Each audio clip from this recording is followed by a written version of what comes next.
Coming up next on Tech 95, Apple's new product launch, HP splits into two companies, Kmart gets hacked, Netflix charging for 4K content, and brace yourselves, people, for Windows 10. It's all coming up next on Tech 95. This is Tech 95, recorded October 11th, 2014. 7, 8, 10?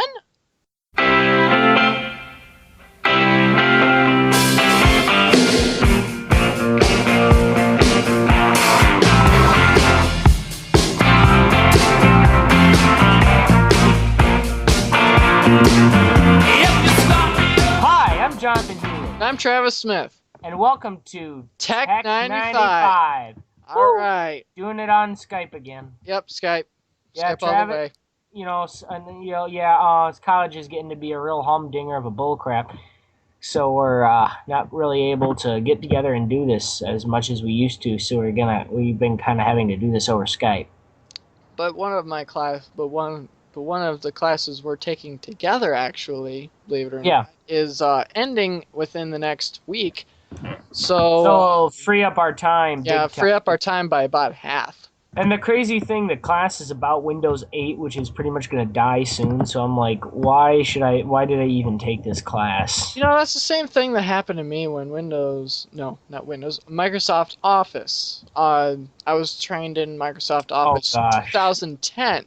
I remember, yeah. And then now we've got 2012, 13, whatever. So I was trained. So like I said, I was taught Microsoft Office 2010.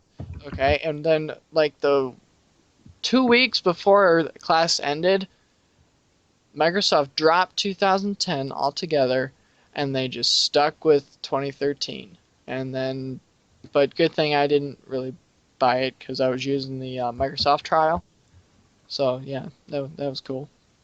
So speaking of Windows 10 is coming. For whatever reason, they decided to skip right over 9. I don't know what's the deal going on with that, but hey, it's Windows. Oh yeah. And one of the big things with Windows 10 is the Start menu. I repeat, the Start menu is back. I'm not saying the Start button is back. Like when Windows 8 first came out, people were saying, "Whoa, where's the Start button?" Well, Windows is turning into a piece of bullcrap. Yeah, exactly. And people were like, "Where's the Start button? How do I navigate to things? I've got the Windows Explorer button right here to access all my files, but still, how do I get to all my programs without using this annoying Start screen?" So, with the update to Windows 8.1, they included the Start button, which it wasn't. It was a button, yes. However, it didn't really do much of anything. But yeah, sure, you can right-click it and get a bunch of different options, like maybe get access to the task manager, sign in, sign out, shut down, restart, and other stuff like that. But it really didn't serve much of a purpose, other than when you left-clicked it, it would return you right back to the Start screen. However, Microsoft has listened to the complaints of their consumers. So from what I'm seeing here on CNET's website of the Windows 10 technical preview, I'm seeing there's actually what looks like a Windows 8 version of a Start menu. Like you got your programs over to the left like you normally would, and then it's not looking like you have the My Computer or Control Panel or like your regular Windows stuff. However, you do have access to all your favorite programs, and in place, let me just say this, I have not tried the technical preview yet. I did download it, however, the machine I was going to install it on is apparently too old, and it won't recognize any of the drivers for the old 2006 devices.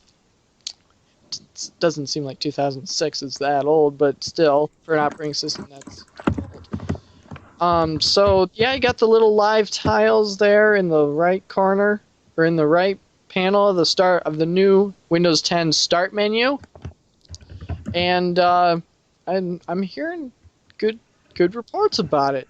It's pretty stable. Um, I've seen it used in um, media production too, and so yeah. Uh, Now, Microsoft does not advise you to install the Windows 10 Technical Preview on the machine that you do all your work on. They just don't, because and it's a technical preview. Anything can happen, like the whole thing could crash and not boot up again. So yeah, but you can use it on a virtual machine. That's fine, but sure, why not? It's a Oh virtual yeah. machine. It's just a file. But they would more recommend you install it on another PC, or unless if you can live without your main machine and if something decides it doesn't like you anymore. Um, but yeah, Windows 10. Don't know why they skipped 9. Well, I guess 7, 8, 9. I get the joke. We're currently recording this podcast on a Windows 7 machine, and hasn't crashed once. Watch it crash. So yeah, that's Windows 10. We're hopefully going to be seeing more and hearing more about Windows 10 and all the great features Pretty with it. pretty darn quick. Yeah, and I'm hoping to get it installed on a machine pretty darn quick here.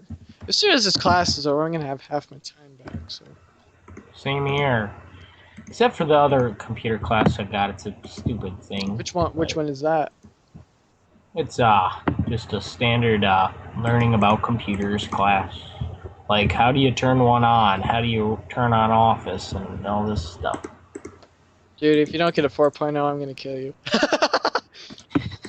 The thing is, she asks us pretty dumb questions. I missed one question on the thing because I spelled it wrong, but that's it. Count.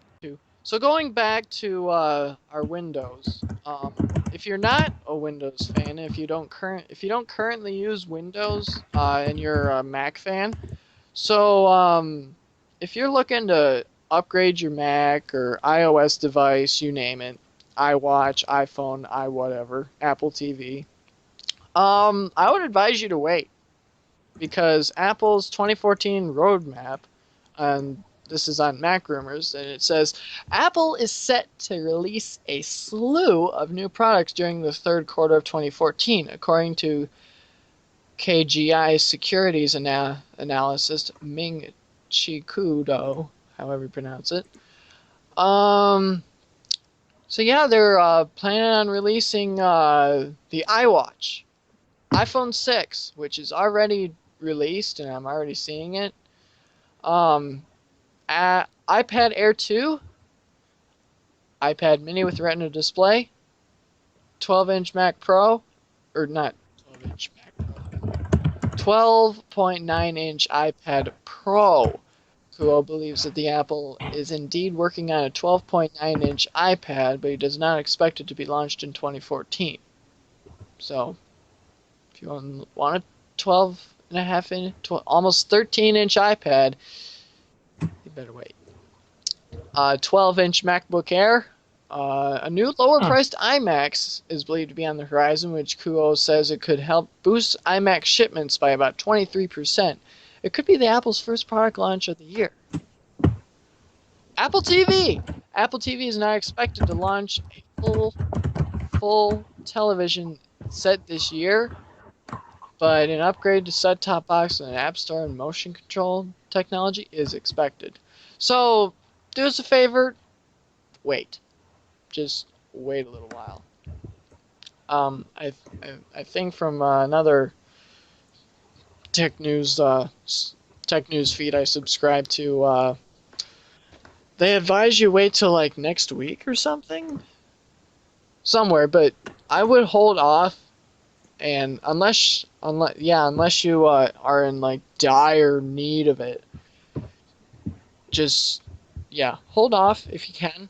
Just saying. Anywho, Oh yeah, I would. yeah, but hey, with Windows 10, hey, True. True. you get the drift. Let's see. Yeah. Hewlett Packard's HP splits into two companies. HP, Oh yeah. yeah, HP computers and HP printers. yep. This was posted October 6, 2014. Today, HP announced plans to split into two companies: HP Incorporated, a aforementioned PC and printing division, and Hewlett Packard Enterprise, which will handle servers, networking, and other infrastructures, as well as enterprise software and services. Shareholders will receive stock in both companies in an intended to be tax-free transaction. Obviously, that may vary by jurisdictions. The reasons are fairly straightforward. Jurisdictions. Print and PCs are not heavily growing markets, especially not compared to their enterprise division. These two companies are roughly equal in size, so separating their highlights each side strengthens and the excuse me, let's start the sentence over again. Uh, these two these two companies are roughly equal in size, so separating them highlights each side's strengths and weaknesses, allowing new investors to bet on one without giving money to the other. While Hewlett Packard Enterprise is expected to be the higher growth company, HP Incorporated is expected to get into 3D printing as a consumer service. Yeah, I Really? did watch last night I watched a movie on 3D printing. If you Oh, haven't heard of I think it's called Form Makers, something like that, and MakerBot. Yeah, check those guys out. Pretty cool. It will also inherit the logo, likely because it's something that consumers still identify with. Has anybody shopped at Kmart lately? not me. I've heard that the place is dying. Yeah, the one. I mean, heck, we have like three, or we have like two, three, or whatever here in Flint and Grand Blanc, Michigan, and things, and they're closing. Yeah, the one by my house is just closed too. But in case you're in an Yeah, they area had that one in. Hold on. They had one in Grand Blanc. It's uh, gone. They had one in they have one in couple in Flint. They're closing, yep, and yeah, the one now in Davison's gone. yep. So if you're not in the Davison, Grand Blanc, Flint area, and you still currently shop at Kmart, you better take a look at your card transaction list. Because Kmart's registers were hacked. So that, and you know what? That's not entirely new. Kmart just got hacked a while ago. It sounds like Credit and a few years. Or excuse me, no. It was Target that got yeah, hacked. I'm Target sorry. got hacked too. And Yeah, Dairy but Queen yeah, got hacked too. so did eBay and Google and everything. Yep. Must be a trend. Get ready to call your credit card provider again. Another major U.S. retailer has reported that its payment systems had been compromised. Kmart's IT team quietly announced that malware has been found in its store's register system. Nothing that both debit and Oh, credit card numbers have been stolen. The geez. breach seems to have occurred in early September, meaning any purchase made at the chain in the last month and half is potentially at risk. So yeah, if you ran your card on Kmart Register within the past month and a half, your card is highly at risk. Oh yeah. Security experts say hackers have enough information to possibly duplicate payment cards, but not necessarily steal your identity, personal information, PIN numbers, addresses, and social security data have not been compromised. Still, it's a big Huh. enough breach that Kmart shoppers still want to call their financial providers. Ugh. Happy I would Friday too. news! Dump everybody. Enjoy your weekend. Dump on everybody. Enjoy your weekend, fellas. It's in. Yeah. Yeah, you're just about ready to get dumped on. Yep. Yeah, you people at Kmart, you guys are done for. And also, people, I think a lot of the reason that Sears and Kmart are both failing is because Sears and Kmart merged a few years ago. Ooh. Yeah, and I think Sears and Kmart are probably going to go down the hill. I'm not so sure about Sears because I haven't noticed their stores closing. They're doing great. I think Kmart's going to go down though. Yeah, the only reason I ever went to Kmart is for shoes or clothes. Yeah, the only reason I ever went to Kmart the last time is when they had the blowout sale when they closed, and I got some good earphones. Right. Well, They used to have really, really good electronics merchandise. I just remember they used to be really good. yep. But oh well. Well, another topic that came up is in case you're planning on streaming 4K content over Netflix anytime soon, if you already have, you should be fine. But if you're if you're planning on maybe deciding on maybe signing up for Netflix just to check it out and maybe stream some 4K content, you're more than likely going to be paying a little bit extra than most because Netflix is charging new subscribers a bit more for 4K content. And that's for streaming.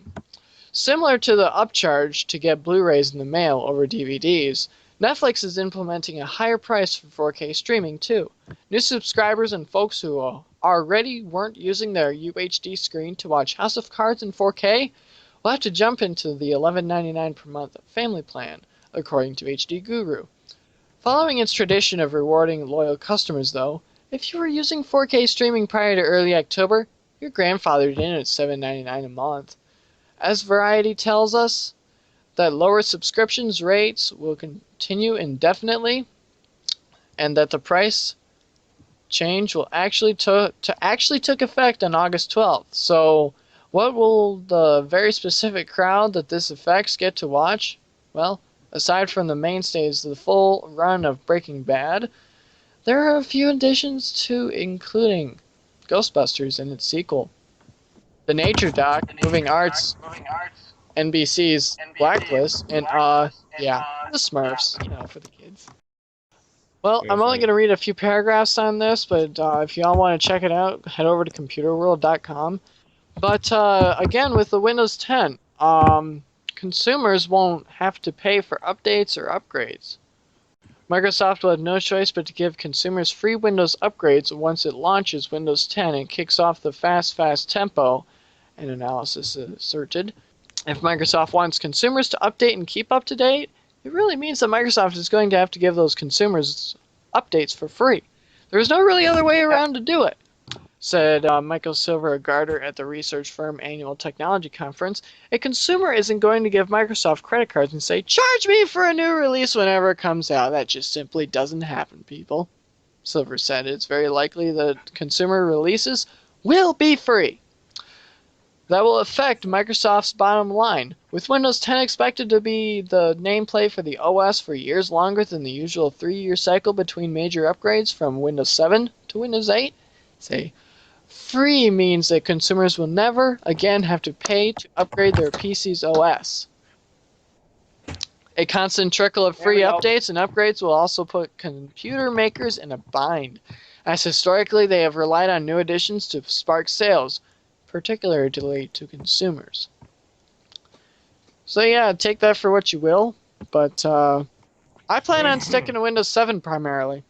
I'm not gonna switch to 10 until 7 dies. Yep. By the time Windows 7 dies, something else will be coming out. And by the way, though, from what I've heard, the prediction for Windows 10's initial release will be in mid 2015. So yeah, if you are like punching yourself in the foot at the moment for buying that Windows 8.1 machine last night because your Windows 7 machine laptop simply wouldn't boot, yeah, you'll have to actually wait a little while. And now it's the part of the show where Usually I do all the usually talking, John but does this all the time, talking, but this time, since we haven't done a podcast in a while, I'm gonna do it since John forgot to think of something. So here goes nothing. History in the PC realm with Travis Smith.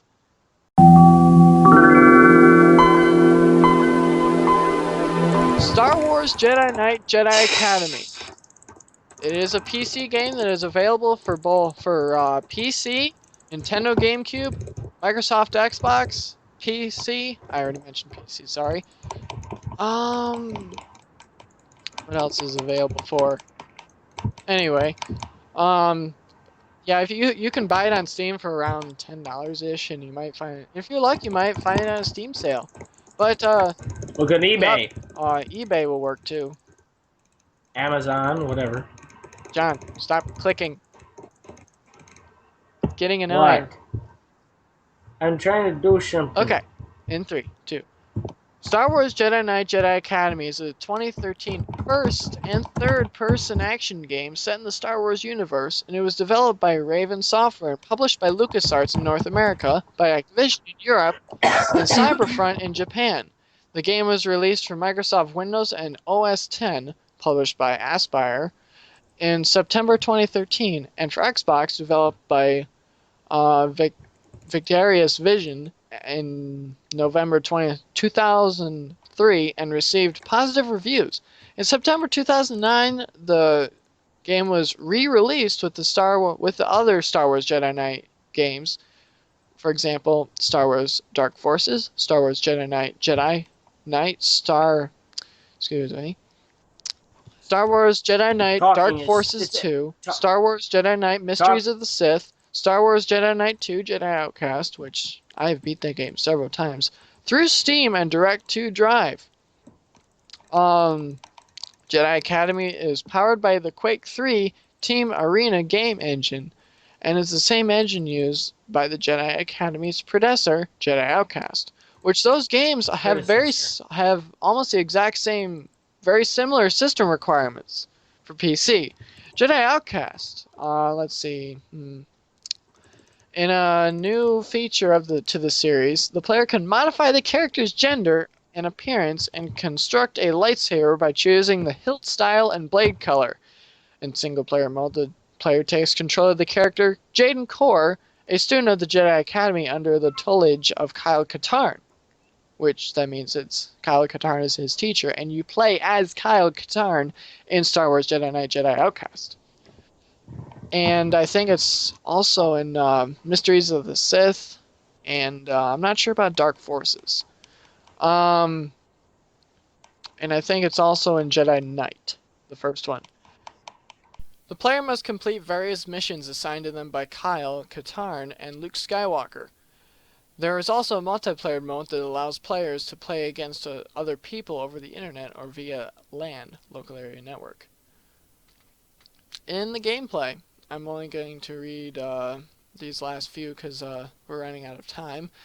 As a first and third person shooter set in the Star Wars expanded universe, Jedi Academy puts the player into combat wielding a variety of firearms from that universe, as well as lightsabers and force powers. The player can choose perspective for every weapon. The shooter aspect of the game are standard, including a variety of projectile and energy weapons and explosives. Players can have a health meter and shield meter, which are replenished separately.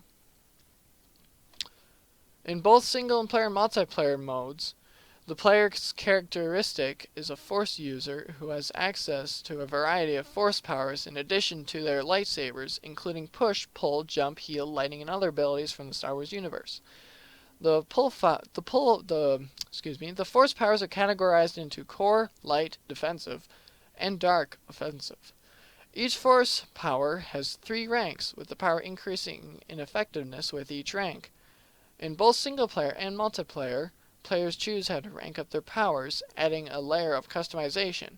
During gameplay, the player has a Force meter which is depleted when Force powers are used, and recharges when no powers are in use. Jedi Academy places a heavy emphasis on lightsaber combat. The player can create a custom lightsaber by selecting a hilt and one of the 5 blade colors. Later in the game, the player can choose to wield a single blade, one saber in each hand or a saber staff, similar to the Darth Maul's double-ended lightsaber in The Phantom Menace. The different sabers each have unique styles and special moves. When using a single saber, the player can choose between 3 stances which affect the speed and the power of attacks. If using dual blades, the player can switch off the second and use the fast style single saber stance. Or, if using a saber staff, the player can switch the staff into a single-bladed saber that uses the medium saber stance. Excuse me. I'm just going to read the single player. You can head over to Wikipedia and read more if you'd like. And hey, buy the game. It's awesome. The player initially chooses the character's species and gender, and begins the game with a single lightsaber. Midway through the game, the player can choose to dual lightsabers or saber staff if desired. The campaign alternates between linear pilot-driven missions and user-selected missions. For user-selected missions, the player is given a list of 5 missions and chooses the order in which to complete them. The player is only required to complete 4 of the missions before advancing, although the option is available to complete all 5. Between missions, the player can choose one of their force power skills to upgrade. This will increase impact of that force power, so making the character more powerful as the game progresses. The game also introduces player-controllable vehicles and vehicle-based levels. So overall, the game Star Wars Jedi Knight Jedi Academy is a very well-constructed game, in my opinion. I have beat it. How many times have I beat it? I think I beat it at least twice. At least. All the way through. So yeah, it's, and also, if you would like to, you can check out Star Wars Jedi Knight Jedi Outcast, which is it helps you understand the Jedi Knight Jedi Academy story a lot better, at least in my opinion, because both of these games are games that I played when I was a kid, especially the Jedi Knight Jedi Outcast, but I had recently, within the past year, have fully finished Jedi Academy. So that's this is History in the PC Realm with Travis Smith, and back to your regularly scheduled podcast.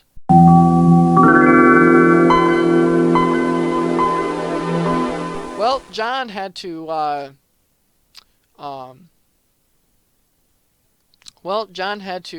take off early for educational reasons. So he had a little bit of homework to finish up. So I'm going to end this week's show here. So if you would like to check out more of us, head over to youtube.com/tech95podcast. That's TECH 95 podcast. And if you have a tech question that you would like to have answered, please email us, tech95qa@gmail.com. And let's see, you can hit me up on, you can follow me on Twitter. It's at TechieT95, TECHIET95.